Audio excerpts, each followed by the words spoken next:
ताज्या बातम्यांसाठी महान करेला सबस्क्राइब करा आणि बेल आयकॉनला क्लिक करा। परप्रांतीय मजूर मृत्यू प्रकरणी प्रीतम स्टीलच्या मालकांवर गुन्हा दाखल करा। लोक जनशक्ती पार्टी कामगार सेनेची मागणी। नागाव फाटा येथील प्रीतम स्टीलमध्ये शुक्रवारी दुपारी मटेरियल उतरत असताना क्रेन पलटी होऊन बूम खाली चिरडून रशीद खान राहणार उत्तर प्रदेश या परप्रांतीय मजुराचा मृत्यू झाल्याची घटना घडली आहे।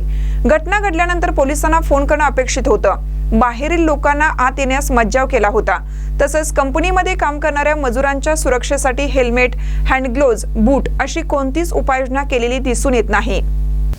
घटनेची माहिती स्थानिक लोकांनी पोलिसांना कळवल्यानंतर घटनास्थळी पोलीस आल्यानंतर प्रकरण उघडकीस आलं। त्यामुळे घटनेच्या दरम्यानचे सीसीटीव्ही फुटेज तपासावे जेणेकरून सत्य घटना समोर येईल।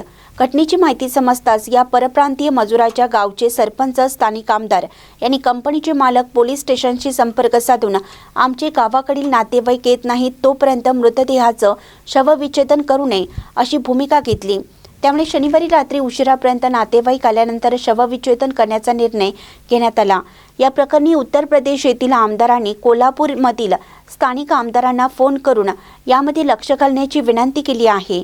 एकंदरीत या सर्व बाबी पाहता या घटनेच्या मुळाशी जाऊन तपास करावा। ही घटना कंपनीच्या निष्काळजीपणामुळे झाली असल्याने सदर कंपनी मालकावर कोणत्याही दबावाला बळी न पडता गुन्हा दाखल करावा व मयत रशीदच्या कुटुंबियास न्याय मिळवून द्यावा अशी मागणी लोक जनशक्ती पार्टी कामगार सेना कोल्हापूर जिल्हा यांच्या वतीनं निवेदनाद्वारे शिरोली MIDC पोलीस ठाण्याचे सहाय्यक पोलीस निरीक्षक सुनील गायकवाड यांच्याकडे करण्यात आली आहे।